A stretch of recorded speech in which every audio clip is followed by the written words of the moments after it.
Beberapa dosa yang dianggap remeh manusia bahkan tidak disadari bahwa itu sebuah dosa. Dari ucapan-ucapan manusia yang sadar ataupun tidak terkadang terlontar. Dan ini banyak di masyarakat sehingga kita harus luruskan. Karena dosa lisan itu berbeda dengan dosa-dosa yang lainnya. Kata Nabi SAW, ma aktsaru ma yudkhilun nara al-fam wal farj. Dua lubang yang menjadikan kebanyakan orang masuk neraka itu adalah lisan dan kemaluan. Sampai-sampai dosa lisan ini Allah Subhanahu wa taala mengutus dua malaikatnya untuk mencatat. Allah Subhanahu wa taala berfirman, "Ma yalfidu min qaulin illa ladaihi raqibun atid." Tidaklah ucapan manusia ketika terucap itu semua dicatat oleh malaikat raqib dan atid. Sampai dikirim dua malaikat untuk mencatat semua yang keluar dari lisan ini. Bahkan terkadang manusia dimasukkan ke neraka itu bukan karena banyak bicara. Boleh jadi mungkin satu kalimat yang dikeluarkan, tapi satu kalimat ini mengandung kemurkaan Allah Subhanahu wa taala, itu sudah cukup memasukkan ia ke dalam neraka. Sebagaimana hadis Nabi SAW, wa innal abda la yatakallamu bil kalimati min sukhtillahi la yulki laha balan yahwi biha fi nari jahannam. Sungguh ada seorang hamba, kata Rasul, mengucapkan satu kalimat. Bahasa Rasul satu kalimat, bukan berkalimat-kalimat. Tapi dalam satu kalimat ini terkandung kemurkaan Allah.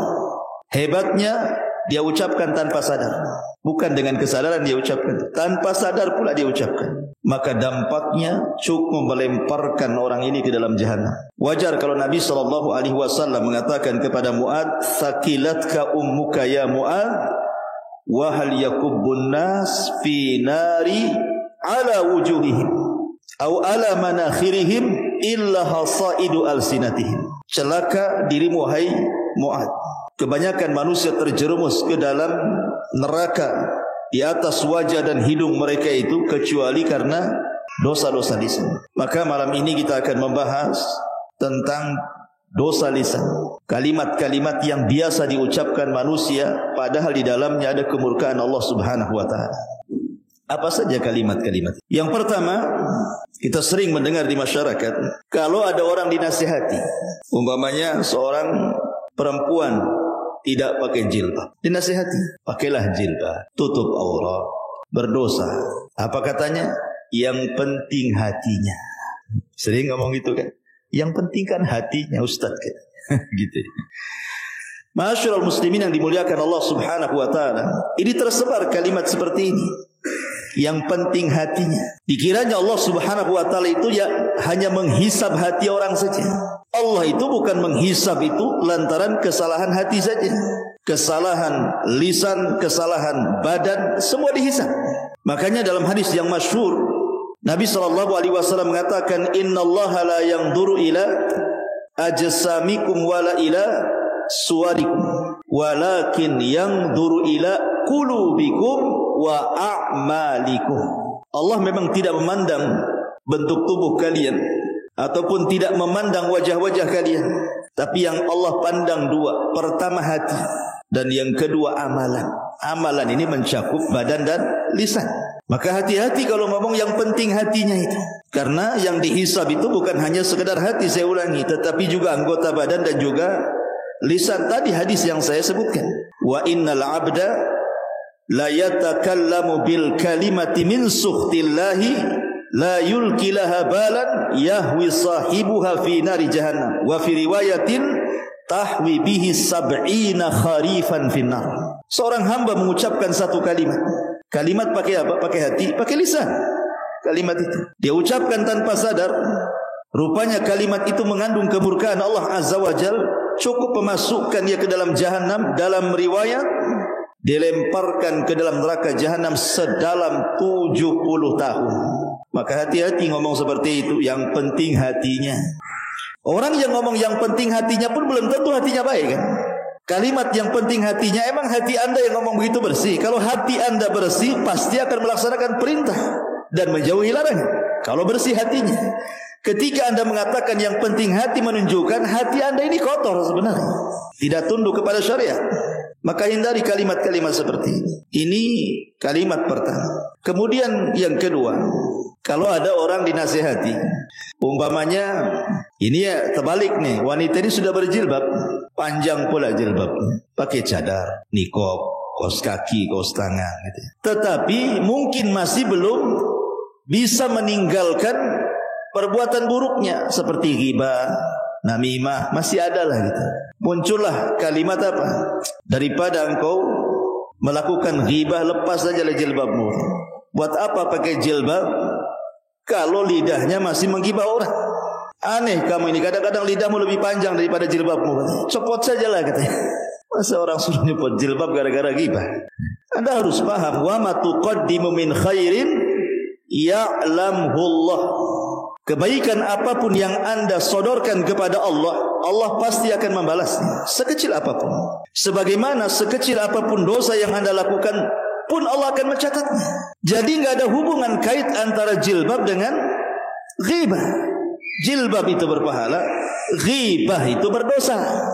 Tinggal ditimbang aja lah pahala dan dosanya. Sekarang kalau seandainya disuruh copot jilbab, copotlah jilbab dia. Kemudian bergibah, apa 2 kali lipat tuh kuadrat tuh dosanya. Udah nggak pakai jilbab, gibah lagi. Gimana sebenarnya? Masih mendingan pakai jilbab gibah daripada tak pakai jilbab, dia gibah kan? Dua-duanya dia kena. Sudah tidak nutup aurat, kena dia dosa. Ghibah kena lagi. Jadi kalimat-kalimat seperti ini tidak pantas. Cukup dinasihati gibahnya saja, jangan pula suruh lepas jilbabnya. Buat apa pakai jilbab, kelakuannya kayak setan gitu. Ma'asyiral muslimin yang dimuliakan Allah Azza wa Jalla, ini tidak boleh. Atau umpamanya orang-orang yang terkejut, saya sering mendengar kata-kata itu, astaga pula diucapkan. Ada lagi ditambah, astaga naga, ada naganya pula situ. Atau ucapan yang lain apa ya? Jangkrik pula keluar. Ada orang-orang yang terkejut itu, aneh-aneh dia ucapkan. Harusnya, atau mungkin terkadang ya, orang ini salah mengucapkan niatnya baik. Ketika terkejut itu, harusnya dia mengucapkan subhanallah, dia katakan masya Allah. Harusnya mengatakan masya Allah, dia ucapkan pula subhanallah. Maksudnya apa? Kalimat subhanallah ikhwan itu artinya maha suci Allah. Seharusnya ucapan subhanallah ini diucapkan kapan? Ketika mendengar keburukan atau melihat sesuatu yang antum tidak suka. Jadi kalau antum melihat keburukan di hadapan antum tidak suka, atau mendengar keburukan, antum ucapkan subhanallah. Ya. Tapi kalau antum melihat kebaikan di hadapan antum, atau kabar yang baik, katakan masya Allah. Itu balik kan antum. Wow, kalau mantap subhanallah, masya Allah. Ya. Begitu juga ketika terkejutnya karena apa? Kalau terkejutnya karena sebuah keburukan, lupa, ya, tertinggal sesuatu di rumah, itu kan keburukan namanya. Katakan subhanallah, lupa tadi. Nah gitu ya. Atau umpamanya antum ngutangi orang, nggak bayar-bayar, udah lupa dengan dia. Tahu-tahu bawa uang 1 koper, nih saya bayar, kan senang tuh. Masya Allah. Gitu. Jadi terkejutnya itu jangan pakai bahasa-bahasa lain. Ya, bahasa-bahasa terkadang naudzubillah, saya pernah mendengar orang-orang awam itu kalau terkejut pula bahasa-bahasa jorok yang dikeluarkan. Bahasa-bahasa jorok yang dikeluarkan ini akan dihisab pada hari kiamat. Jangan. Ya, walaupun astaga ini apa? Bahasa apa astaga? Bahasa apa astaga? Hah? Tentu bahasa apa? Bahasa Melayu kan? Nah ya. Mungkin astagfirullah disingkat jadi astaga gitu. Maksudnya astagfirullah disingkat jadi astaga gitu. Masya Allah ya. Ma'asyiral muslimin yang dimuliakan Allah Azza wa Jalla. Atau mungkin bahasanya halus ikhwan. Bahasanya halus, tapi hakikatnya di dalamnya tidak layak diucapkan. Contoh umpamanya, ada orang melihat musibah, orang terkena musibah. Mungkin kemalangan, mungkin anaknya mati, keluarganya ada yang mati gitu. Pokoknya musibah lah. Dan kita kasihan dengan dia. Karena melihat musibah yang dideritanya, kita kasihan pula sama dia. Akhirnya dia ngomong gimana aja? Nggak layak orang seperti itu dapat musibah. Kasihan. Nggak boleh kawan ngomong seperti itu. Layak tidak layak dalam mendapatkan musibah itu Allah yang menentukan. Antum kira apa semua musibah itu jelek? Tidak. Terkadang musibah itu untuk mengangkat derajat. Karena Nabi SAW yang mengatakan dalam hadis, ma yusibul mu'min min syaukatin wa ma fawqaha illa rafa'ahu Allah. Tidaklah sebuah musibah menimpa seorang mukmin, apakah tertusuk duri atau mungkin di atas itu, terkadang Allah sengaja mengangkat derajat. Maka dulu ada orang soleh. Dia tidak punya anak kecuali satu. Orang soleh ini tidak punya anak kecuali satu. Dan dia sangat mencintai anak. Jadi Allah takdirkan anaknya meninggal. Kemudian dikebumikan ke pekuburan.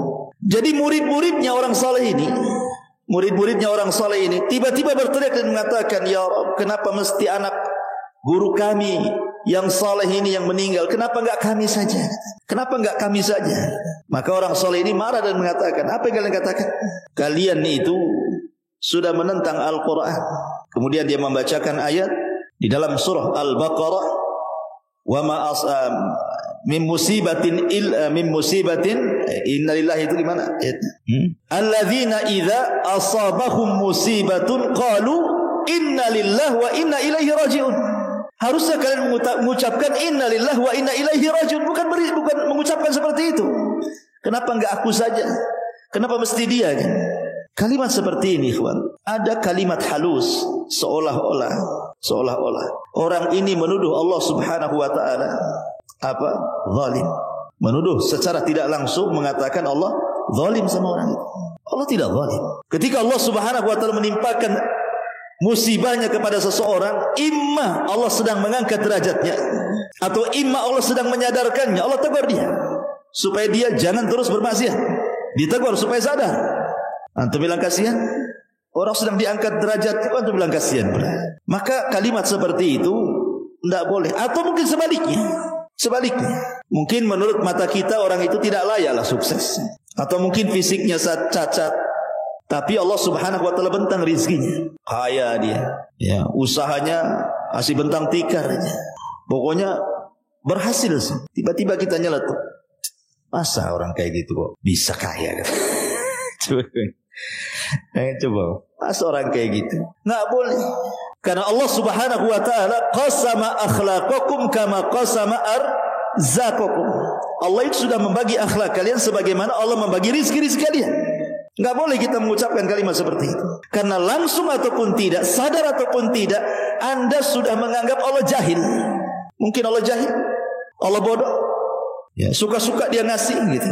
Enggak, Allah ketika memberikan rizki tahu sesuai dengan kemaslahatan hamba itu.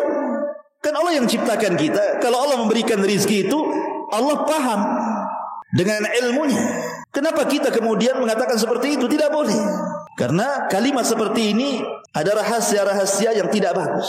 Ya, seolah-olah Allah Subhanahu wa taala jahil, tidak paham. Terkadang ikhwan, ada orang-orang itu sengaja Allah Subhanahu wa taala berikan kekayaan. Lau afqartuhu, kata Rasul dalam hadis qudsi, kalau seandainya aku fakirkan dia, la afsadat fi dini. Boleh jadi dia rusak agamanya. Atau ada di antara hamba itu, laman yasluhu illa al-faqr. Lau agnaituhu la afsadat fi dini. Atau ada orang-orang yang sengaja Allah fakirkan, enggak kaya-kaya, usaha macam mana pun enggak kaya-kaya dia. Sebab kata Allah dalam hadis qudsi, sebab kalau aku buat dia kaya, makin rusak agamanya. Allah maha paham ya apa yang diberikan. Tidak boleh kita ngomong seperti itu. Dan ngapain pula antum ngurusi orang? Kok ngurusi orang pula? Itu hasad namanya, ya kan? Maka kalimat-kalimat seperti itu tak layak diucapkan. Ataupun mencela waktu. Nah, ini yang sering. Ya, sial banget hari ini. Nah, sering antum dengar itu? Sial banget hari ini. Ataupun mengatakan, pamannya antum diajak pesepak bola hari Rabu pula, ya. Kemudian mengatakan, kalau Rabu pasti antum kalah. Jadi kekalahan dinasabkan ke hari Rabu, ya. Atau hari Senin, gitu ya. Atau orang-orang Jawa gitu ya. Ada sebagian mereka yang masih meyakini bulan Suro itu bulan petaka. Kalau datang bulan Suro, aduh ini bulan penuh petaka ini katanya. Bulan Suro bilang petaka gitu ya. Tidak boleh. Atau lebih parah lagi nih zaman edan katanya. Kamu yang edan bukan zaman. Kalimat-kalimat seperti ini tidak boleh. Kenapa demikian? Imam Syafi'i rahimahullah ta'ala mengatakan, naibuz zaman wal aibu fina wama lizaina atau wama lizamanina aibun siwana. Imam Syafi'i, naibuz zamana wal aibu fina wama lizamanina aibun siwana. Kata Imam Syafi'i rahimahullahu ta'ala, kita mencela zaman, waktu, sedangkan yang tercela adalah kita. Tidak ada aib bagi zaman selain aib yang datang dari kita. Tidak boleh kita mengatakan zaman edan. Zaman itu enggak edan sejak zaman dulu. Sejak terbit matahari dulu sampai terbenam. Sampai hari ini begitu-begitu saja. Hari berlalu datang, minggu pergi datang, bulan entah kemana datang tahun. Semua sama dari dulu sejak Adam sampai sekarang. Ya gini-gini saja waktu. Cuman ada yang makin ke sini maksud mendekati kiamat, maka makin dipercepat waktu itu. Hanya itu saja. Tapi kalau kita celah zaman dengan mengatakan seperti itu, ini sial banget ini hari ini. Ini tidak boleh, karena langsung ataupun tidak Anda sedang mencela yang menciptakan zaman, yang membolak-balikan zaman. Kata Rasul, la tasubbu dahra fa inna ma ana dahr. Jangan kalian celah waktu. Aku yang membolak-balikan waktu, kata Allah. Jadi mencela waktu itu sama dengan mencela yang membolak-balikannya siapa? Allah. Allah antum celah. Ya. Ma'asyiral muslimin yang dimuliakan Allah Azza wa Jalla. Walaupun dalam hal ini ulama membagi tentang hukum mencela waktu ini. Kalau maksudnya sekedar memberikan kabar saja, lil khabar saja. Pamannya memang hari ini panas luar biasa, panas sekali. Kemudian kita katakan, aduh, lelah kali hari ini, ya, lelah kali hari ini karena panas. Itu tidak apa-apa, karena sifatnya khabar, menghabarkan. Tidak ada celaan di sini. Ya. Yang tidak boleh itu kalau seandainya kita mencela, sial kali hari ini, itu mencela. Edan kali zaman ini, itu mencela nama, itu tak boleh. Atau yang ketiga bisa jatuh kepada syirkul akbar. Kalau yang tadi mencela zaman bisa saja masuk kepada syirkul asghar atau haram. Tapi kalau dia mencela zaman atau meyakini zaman itulah yang membawa petaka, maka ini bisa syirkul akbar. Karena zaman itu tidak bisa apa-apa oleh yang putar, ya. Menasabkan peristiwa kepada zaman itu salah. Ini juga di antara ucapan yang sering diucapkan manusia. Atau umpamanya berandai-andai. Di masyarakat kan suka tuh ngomong berandai-andai itu. Tapi bukan untuk lil khabar, bukan karena khabar menghabarkan, atau bukan karena sebuah nikmat, bukan. Kalau untuk khabar dan nikmat tidak ada masalah. Contoh umpamanya, seandainya kamu datang kemarin, wah, kami masak-masak nasi kebuli. Nah, itu tidak apa-apa, ngasih kabar, ya kan? Enggak ada masalah kan? Ya. Atau umpamanya dia berandai-andai, andai aku seperti dia, kaya, aku pun sama lah mau haji. Tidak ada masalah, ya. Tapi kalau andai-andainya itu sudah nyerepet takdir, cobalah anakku nggak keluar hari ini, nggak ketabraklah dia. Nah, ini kan nggak boleh ngomong gini. Karena tidak ada urusan keluar dengan tidak keluar dengan soal kematian. Karena kematian itu memang sudah antrian. Kalau sudah waktunya, la yastakhiruna sa'atan wa la yastaqdimun. Pasti tepat waktunya, enggak mungkin mundur, enggak mungkin maju kan. Walaupun anak Anda enggak keluar pasti mati. Entah kepleset, entah apa di rumah kan. Jadi enggak ada urusan kematian dengan keluar atau tidak keluarnya. Maka mengandai-andai seperti ini tidak boleh. Atau juga yang tidak sadar kadang-kadang mengatakan umpamanya, kalau bukan karena dokter ini, anak saya mungkin lewat lah. Bayangkan Allah tidak disisakan. Allah kemana? Kenapa mesti dokter itu yang seolah-olah mengobati anak? Gila, kemana Allah? Padahal Allah mengatakan, wa idza maridtu fahuwa yashfin. Kata Ibrahim, kalau aku sakit Allah yang menyembuhkan. Walaupun maksudnya sebenarnya dia yakin Allah yang menyembuhkan lewat perantara dokter, tapi kata-katanya itu yang masalah itu syirkul asghar namanya. Tak boleh. Apalagi kalau diyakini dokter itu yang menyembuhkan, syirik besar lagi dia. Nah, ini kalimat andai-andai ini bahaya. Andai saya hendak ke sana, tentu nggak akan terjadi seperti ini. Coba saya tadi jalan pulang nggak lewat sini, nggak jatuhlah sini lubang. Nah, itu kan andai-andai kayak gini bahaya. Ya.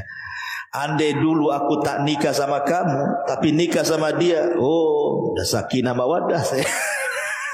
Nggak boleh ngomong kayak gitu. Ya, itu sudah takdir Allah Azza wa Jalla. Terima antum.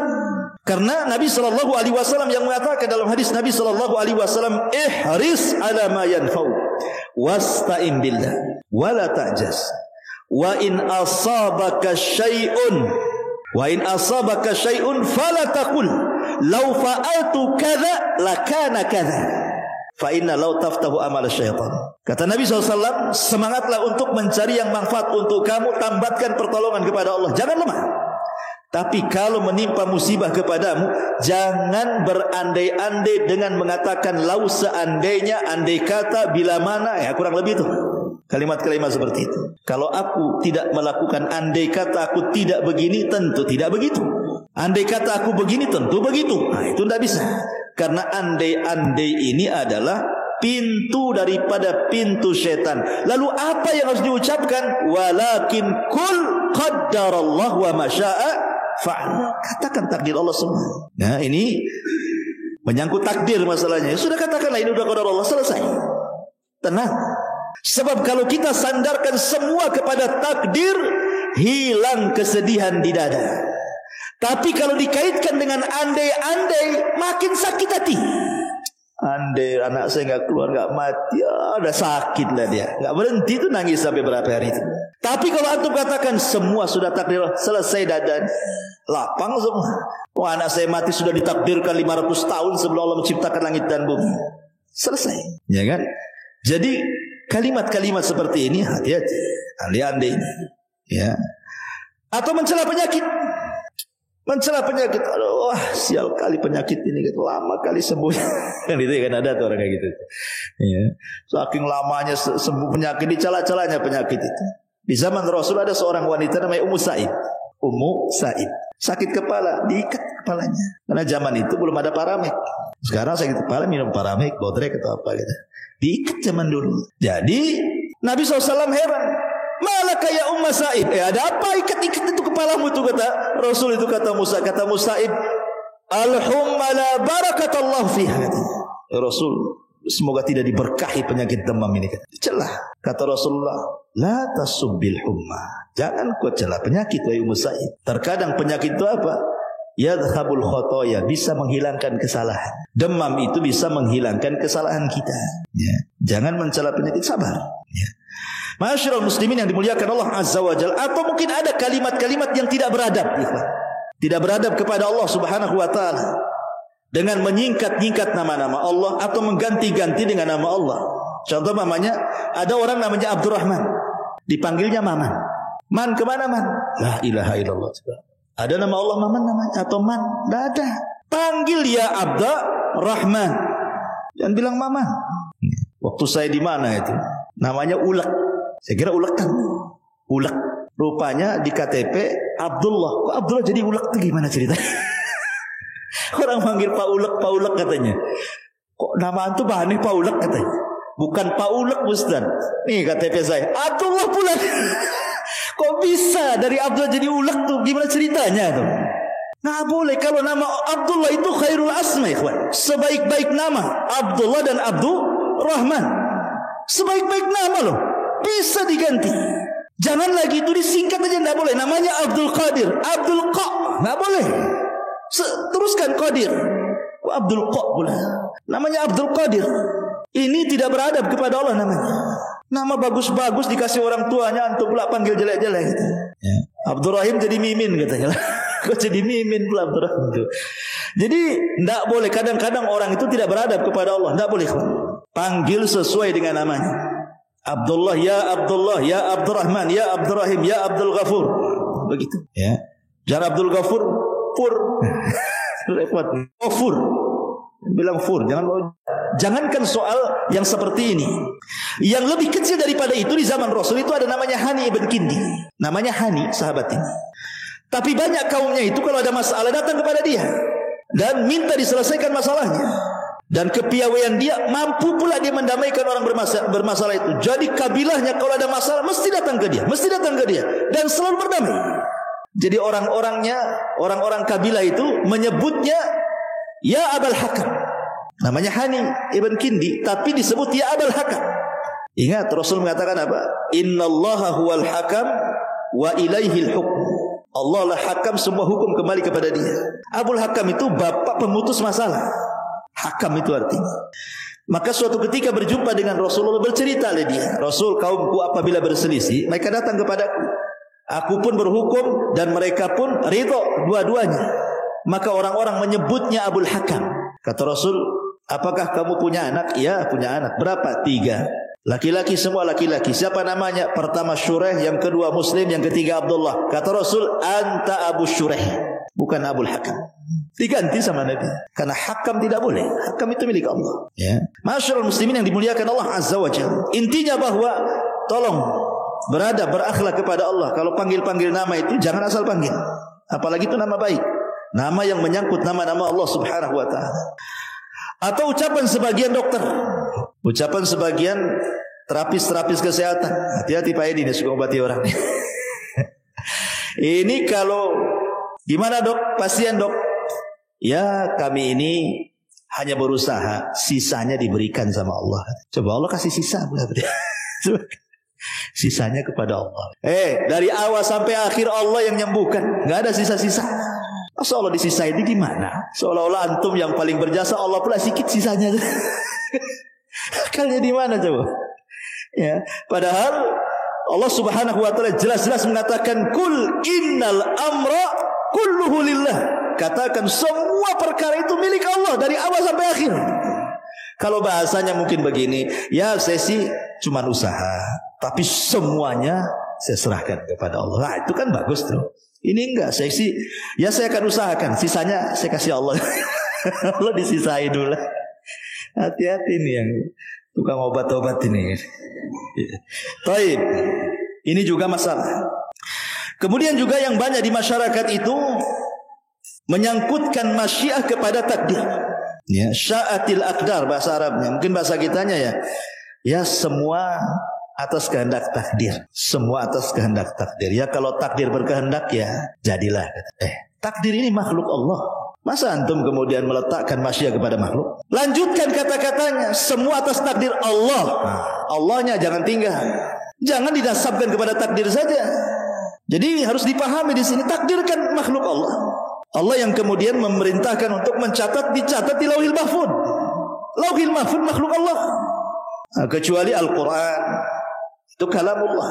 Tapi catatannya seperti di mushaf ya itu makhluk kan gitu ya. Kertasnya makhluk. Tapi kalam yang dicatatnya kalamullah. Ya. Jadi ini dan takdir ini kan sifatnya maknawi ya kawan. Bukan sifatnya hissi bisa diraba. Takdir itu kan maknawi, tidak bisa diraba. Bagaimana kemudian seseorang hanya meletakkan masyiah kepada takdir gitu? Jangan. Bilang semua atas kehendak Allah. Nah, itu lebih tepat lagi. Ya. Taib. Kemudian juga terkadang ada orang yang kadang-kadang marah sama orang. Mungkin benci sama orang itu. Akhirnya dia mengucapkan kalimat seperti ini. Saya haramkan dia ke rumah saya katanya. Saya haramkan dia ke rumah saya. Haram saya bagi dia. Nggak boleh. Halal haram itu milik Allah. Yang berhak mengatakan hadza halal, hadza haram itu Allah. Kita tidak punya hak mengharam-haramkan orang. Allah tidak mengharamkan orang masuk rumah antum kan gitu. Kecuali kalau seandainya ada orang yang melakukan maksiat kita katakan haram alaika. Haram. Apa ini? Itu benar. Mengharamkan yang Allah haramkan kan. Tapi antum mengatakan haram dia menginjak rumah saya lah. Antum mengharamkan sesuatu. Nabi saja ketika mengharamkan madu gara-gara kecemburuan Aisyah dengan Hafsah, akhirnya turun ayat. Ya ayyuhan nabi lima tuharrimu ma ahallallahu lak tabtagi mardata azwajik.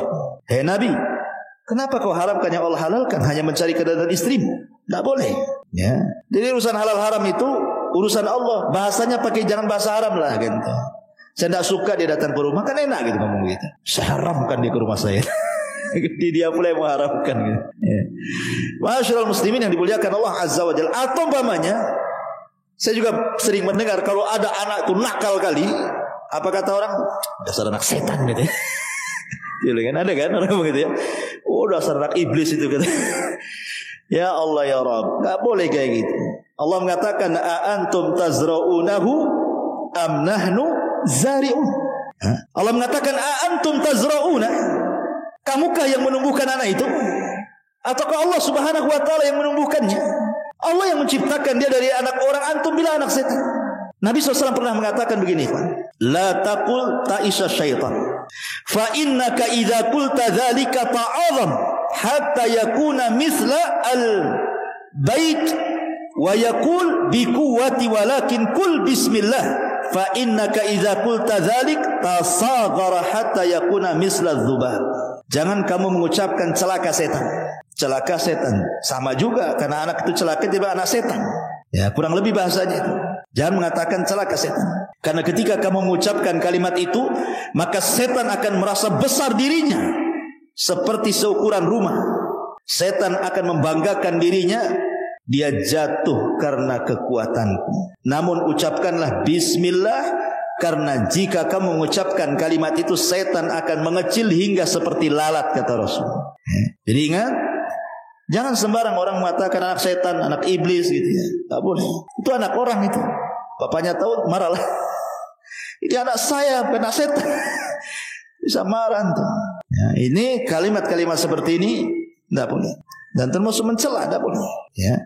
Ataupun mamanya, seseorang membanggakan dirinya, aku lebih baik dari dia lah katanya. Nah, itu sering terjadi tuh. Antar kita aja gitu. Aku lebih bisa daripada dia, lebih hebat, lebih bisa, lebih semuanya. Itu ananiyah namanya. Ini ucapan yang pertama kali ngucap kalimat ini iblis. Ana khairun minhu, khalaqtani minar wa khalaqtahu min tin. Aku lebih baik dari Adam. Kau ciptakan aku dari api, kau ciptakan dari tanah. Ananiyah, kalau sudah aku ini hati-hati. Ya, ana khairun min, aku lebih baik dari dia. Kecuali kalau tidak menyebut dia, insyaAllah kalau saya kerjakan saya lebih baik lah. Tapi saya nggak menyombongkan dengan orang kan. Kalau hanya ngomong begitu saya nggak ada masalah. Kemudian juga melakobi orang dengan lakob binatang. Itu si babi, kan ada saya pernah dengar. Si anjing, si babi, si goblok, si kerbau, si dungu, wah macam-macam di masyarakat ini. Nggak boleh melakobi orang seperti itu. Manusia itu diciptakan laqad khalaqnal insana fi ahsani taqwim. Kok antum pula panggil dengan bahasa binatang? Ya ayyuhalladzina amanu la yaskhar qaumun min qaumin asa an yakunu khairan minhum wala nisa min nisa'i asa an yakuna khairan minhunna wala talmizu anfusakum wala tanabazu bil alqab. Bi'sal ismul fusuqu ba'dal iman. Wahai orang-orang yang beriman, janganlah satu kaum mengolok-olok kaum yang lainnya. Boleh jadi mereka yang diperolok-olok jauh lebih baik daripada mereka yang mengolok-olok. Dan jangan pula perempuan-perempuan mengolok-olok perempuan yang lain. Boleh jadi perempuan yang diolok-olok lebih baik daripada yang mengolok-olok. Dan jangan pula kalian saling mencela dan memberikan lakob-lakob buruk sama orang. Nggak boleh. Ini kan kasar ya. Si anjing, si babi, si dungu, si goblok, sini. Ya Allah ya. Ngeri itu kalimat-kalimat itu. Jangan seperti itu. Mencela fisik orang saja tidak boleh. Apa bahasa trennya itu? Body shaming. Ya, itu kan pernah viral juga ya, body shaming itu ya. Ya kan ada ya dulu ya. Sampai saya dengar ada aturan negara itu keluar gara-gara body shaming gitu kan. Ya gimana coba? Mau tembem pipinya kok kayak bakso. Gara-gara tembem dibilang bakso pipi. Atau pipi kok di pinggang katanya. Karena pinggangnya mungkin tembem gitu. Subhan. La haula wala. Gigi kayak gergaji gitu ya, karena lubang-lubang gitu ya. Itu janggut apa akar siwak gitu.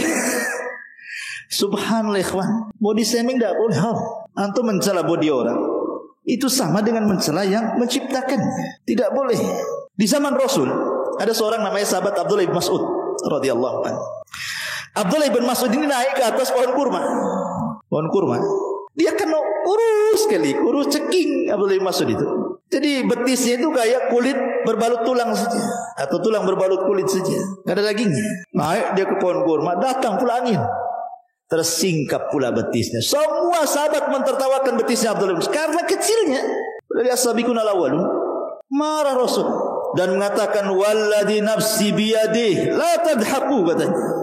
Kemudian Rasul mengatakan lahuma, maksudnya betisnya Abdullah bin Mas'ud asqal fil mizani min jabalil Uhud, kata Rasul. Jangan kalian mencela betisnya, kedua betis Abdullah bin Mas'ud. Abdullah bin Mas'ud kalau ditimbang kedua betis itu di hadapan Allah itu gunung Uhud tidak lebih berat daripada kedua betisnya. Artinya dua betis Abdullah ibn Mas'ud jauh lebih berat kalau ditimbang di hadapan Allah daripada gunung Uhud. Tidak boleh. Ya, body shaming itu tidak boleh. Mencela-mencela fisik orang. Ya, ketinggian pohon kelapa kan itu. Pendekan cebol atau apa istilahnya kan. Di masyarakat kan banyak tuh. Ya bahasa-bahasa yang kadang-kadang ngeri gitu. Gemuk bilang gajah kan itu. Gemuk dibilang gajah. Ya. Kurus dibilang apa tuh? Apa istilahnya kurus? Ceking kan itu. Nah, kalau ceking bahasa lain dari kurus ya tidak apa-apa lah kan. Kalau kurus mau dibilang apa namanya ya, itu tuh lidi, badan kayak lidi kan. Tidak boleh itu. Ya, body shaming itu tidak boleh, haram dalam Islam. Makanya saya setuju juga negara buat pasal-pasal seperti ini ya. Taib. Kemudian juga yang lain, tatayur. Seperti orang mengatakan, wah malam ini pas ada yang mati nih katanya. Kenapa? Nampak ada burung hitam di atas gitu. Itu tatayur, tidak boleh. Menasabkan kematian kepada burung. Kemudian mata kiri berkedip-kedip. Aduh, sial nih kayaknya. Kenapa? Mata kiri berkedip-kedip. Apa urusan sial dengan mata berkedip yang kiri? Tapi kalau giliran tangan kanan pula yang kesemutan, wah ini pasti rezeki datang ini. Senang. Tidak boleh, ini namanya tatayur. Tatayur itu tidak boleh. Atiyaratu syirkun, atiyaratu syirkun, atiyaratu syirkun kata terus. 3 kali Rasul mengatakan. Tatayur itu syirik, syirik, syirik. Tidak boleh. Menasabkan sesuatu kepada benda atau menganggap sial ataupun untung kepada sesuatu yang dilihat, didengar, dimimpikan. Kadang-kadang mimpi jelek dibilang dapat musibah. Mimpi jelek dari setan. Kalau mimpi jelek dari setan artinya tidak mungkin terjadi. Jangan dipikirin. Gara-gara orang stres, ada loh orang stres gara-gara mimpi buruk. Takut tertimpa musibah, takut tertimpa musibah. Enggak. Mimpi buruk itu hanya sekedar mimpi, tidak mungkin terjadi dalam kehidupan nyata. Karena itu datang dari setan. Lain kalau mimpi baik datang dari Allah. Boleh diceritakan, dapat takwil bagus, mudah-mudahan diaminkan, dapatlah apa yang dicita-citakan kan itu. Tapi kalau mimpi buruk semua dari setan.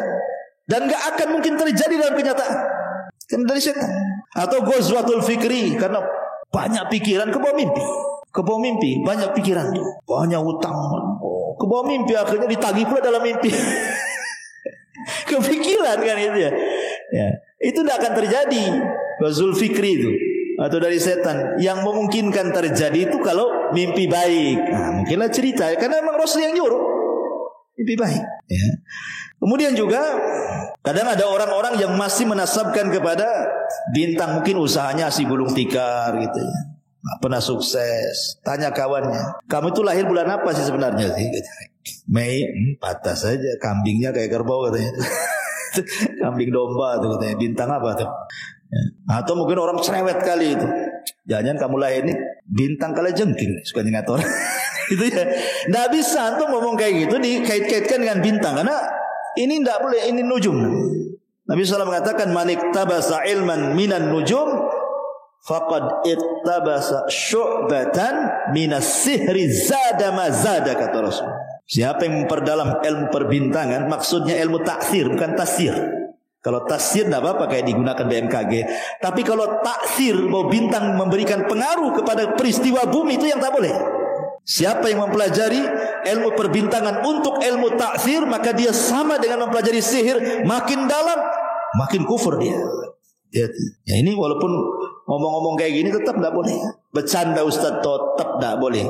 Candaan-candaan yang mengandung dosa tidak boleh. Tidak boleh bercanda untuk berbuat dosa. Ya. Atau yang lebih parah lagi, kalau di Batam masih nggak tahu ya, masih ada tuh. Kalau di kampung masih ada lah. Kalau lewat di tempat-tempat yang angker permisi pula. Permisi sama siapa? Sama pohon. Sekali pohonnya ngomong, ya apa nggak susah orang itu tuh. Pohonnya ngomong, ya katanya, apa nggak stres tuh? Ya, nggak boleh kalimat seperti itu permisi. Kadang ada juga yang nanya sama saya, kadang-kadang nggak pakai permisi Ustaz kalau naik motor itu, pakai klakson. Tit katanya. Pakai klakson. Coba kalau jinnya lagi tidur atau klakson apa enggak bangun dia. Enggak boleh, man. Ya. Kalimat-kalimat seperti ini enggak boleh karena disebutkan dalam sebuah hadis dari Khawlah binti Hakim radhiyallahu an. Jadi dia pernah mendengar Nabi mengatakan, "Man nazala manzilan thumma qala a'udzu bikalimatillahi tammati min syarri ma khalaq." Apa kata Rasul? Lam yadurhu syai'un hatta yartahil min manzilihi dzalik. Barang siapa yang singgah atau lewat di sebuah tempat yang menakutkan, maka ucapkan apa? A'udzu bi kalimatillahi tammati min syarri ma khalaq. Cukup kalimat ini yang diucapkan, maka tidak ada yang memadaratkan kamu sampai kau pergi dari tempat itu. Islam sudah memberikan, ngapain antum permisi-permisi? Permisi ini memang sebuah kesopanan bagi manusia. Misi Pak, sopan, bagus. Tapi kalau diberikan sama jin itu enggak boleh sopan-sopan sama mereka. Permisi, oh makin senang iblisnya. Ya. Jadi enggak boleh. Bahkan kalau seandainya antum baru beli rumah itu lama enggak ditempati. Abdullah ibn Umar radhiyallahu an mengatakan, "Idza dakhala al-baita ghairal maskuni falyakul assalamu alaina wa ala ibadillahi shalihin." Apa kata Rasul, kata Abdullah bin Umar, jika seseorang masuk di rumah yang tidak berpenghuni, sudah lama ini nggak ditempati, antum pulang kampung banyak lama nggak ditempati itu, 2-3 bulan di kampung baru datang kan rumah lama nggak ditempati, maka ucapkan assalamu alaina wa ala ibadi as-salihin. Salam bagi diri kami dan salam bagi hamba-hamba Allah yang saleh. Maksudnya boleh jadi ada jin-jin muslim dalam rumah kita ini yang menjawab salam. Jin muslim, dan jin muslim gak akan mengganggu kita. Yang tukang iseng ganggu kita itu jin fasik gitu. Ya kadang-kadang buat suara gitu kan. Senggolnya kaleng konggon jugreng malam-malam tuh. Takutlah orang kan. Banyak anak kucing. Kadang-kadang gorden geleber. Sebenarnya nggak ada setannya, antum lupa nutup jendela terus angin masuk geleber. Ini sudah ikut-ikut merinding. Apa gorden digugur gerak-gerak gitu ya kan? Ya, ikhwan, atau mungkin suara angin. Memang setan itu akan masuk dalam semua media, entah angin, entah suara, entah bayangan.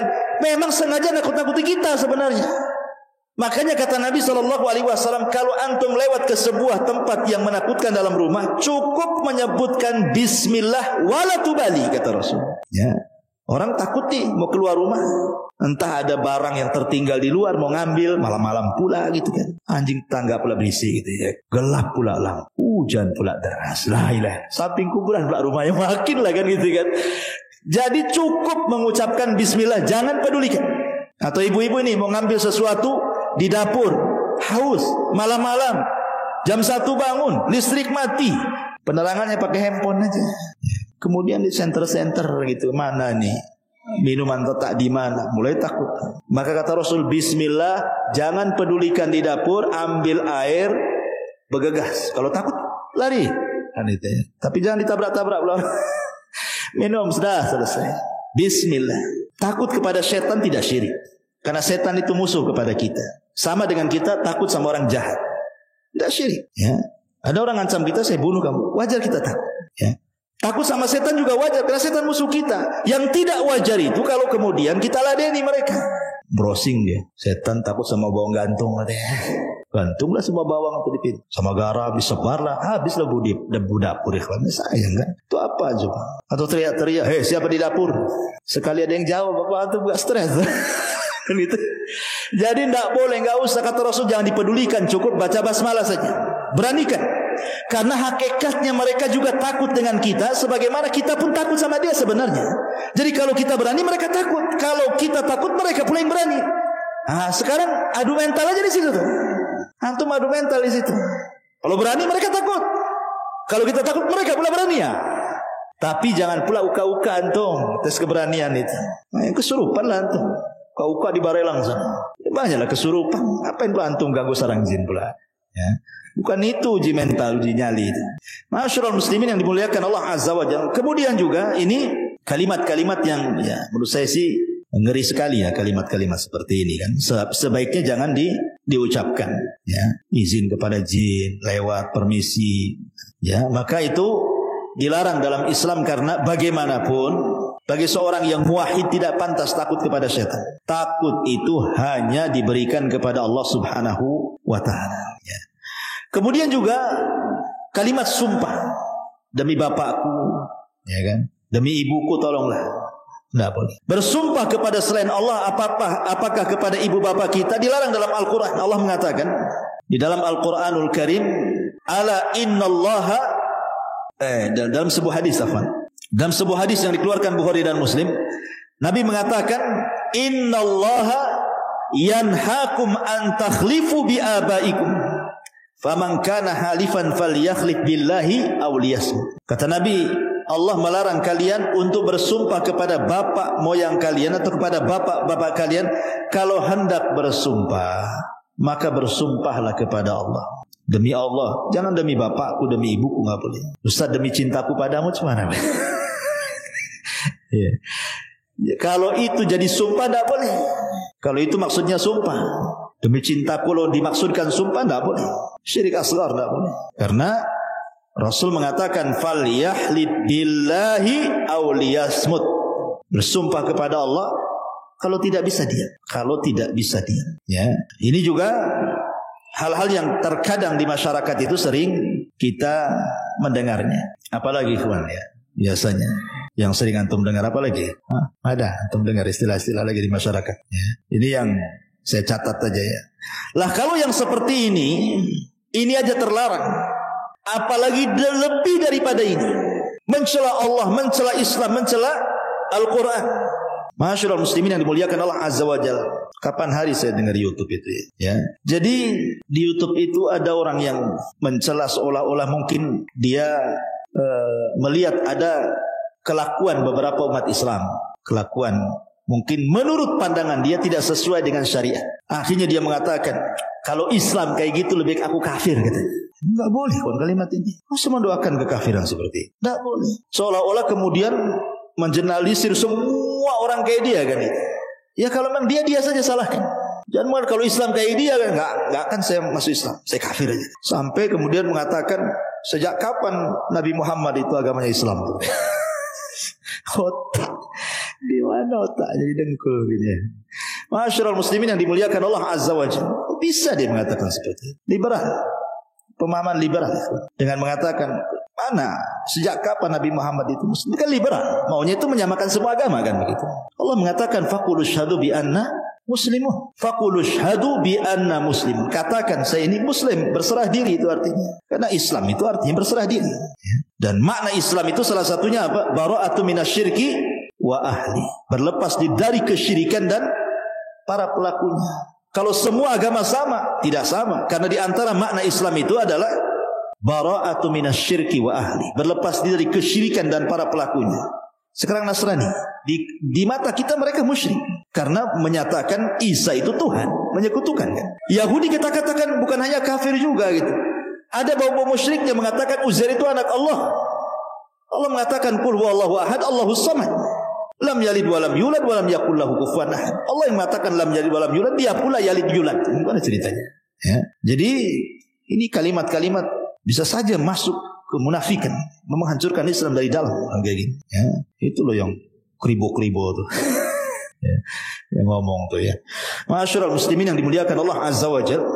Ataupun seseorang mengaku memiliki nasab kepada Nabi, tetapi sebenarnya tidak ada bukti nasabnya kepada Nabi. Saya loh Habib juga loh. Saya Habib, saya ini dari kabilah Asegab atau kabilah apa gitu ya. Nah, biasanya kan hanya ngaku saja, nggak ada buktinya. Maka Nabi SAW mengatakan manidda ila ghairi abi wa huwa ya'lam annahu ghaira abihi fal jannatu alaihi haram. Kata Rasul, barang siapa yang mengaku nasabnya kepada selain ayahnya padahal dia tahu dia bukan ayahnya, sorga bagi dia haram.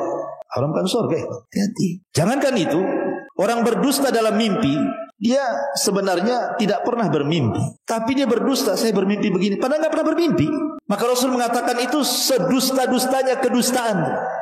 Orang yang berdusta dalam mimpinya, itu saja nggak boleh. Ya. Apalagi kemudian sampai berdusta atas nama Al-Quran, berdusta atas nama hadis dengan meriwayatkan hadis-hadis palsu. Ini bulan Rajab banyak nih, hati-hati nih. Bulan Rajab ini tidak ada ibadah khusus. Tidak sholat malamnya, tidak puasa sunnahnya, tidak baca Qur'annya, tidak ada ibadah khusus. Walaupun semua ibadah diberikan pahala besar, maksudnya ibadah rutinitas yang kita lakukan, tapi kalau dikhususkan itu hadisnya kalau tidak maudhu, dhaif dan maudhu antara itu saja. Kata Syekhul Islam Ibn Taimiyah rahimahullahu taala. Tiba-tiba kemudian sekarang banyak berseliweran itu di medsos atau kadang-kadang khatib Jumat yang tidak paham disampaikan pula hadis-hadis palsu. Kan bahaya kawan. Kata Nabi SAW dalam hadis Nabi SAW, inna kadhiba alayya laisa ka kadhibi ala ahad wa man kadzaba alayya muta'ammidan falyatabawa maq'adahu minan nar. Berdusta atas namaku kata Rasul, jangan samakan dengan berdusta sama kalian. Karena siapa yang berdusta dengan sengaja atas namaku, silahkan ambil tempat duduknya, masuk ke neraka sana. Keras, ya kan? Nabi SAW sampai keras dalam masalah ini. Masyaallah muslimin yang dimuliakan Allah Azza wa Jalla, belum lagi laknat di masyarakat kan banyak sekali mudah-mudah melaknat. Dikit-dikit bilang goblok, dungu, setan, macam-macam, ya kan? Ucapan-ucapan itu makin di orang awam biasa kalimat itu. Tapi kita orang yang sudah ngaji ini takut mengucapkan kalimat. Karena Rasul mengatakan la yakununa la'anuna wala syuhada yaumal qiyamah. La yakunu la'anun syufa'a wala syuhada yaumal qiyamah. Tukang laknat itu tidak akan dapat syafaat, bahkan tidak akan jadi saksi pada hari kiamat. Diharamkan syafaat bagi dia. Naudzubillah. Pada orang di yaumul akhir itu syafaat diperlukan karena itu yang bisa menyelamatkan. Ini orang pelaknat ini tidak akan dapat syafaat. Berarti hanya satu dapat, rahmat Allah. Ia kalau dapat rahmat, ya, dia bisa selamat. Kalau tidak, habislah dia kan itu. Maka dan banyak lagi lah ini yang bisa saya rangkum dari ucapan-ucapan manusia yang kadang-kadang tidak sadar kita ucapkan, rupanya di balik itu ada kemurkaan Allah Subhanahu wa taala. Wallahu a'lam, mudah-mudahan ada manfaatnya. Ini yang bisa saya sampaikan. Subhanakallah bihamdika asyhadu an la ilaha illa anta astaghfiruka wa atubu ilaik.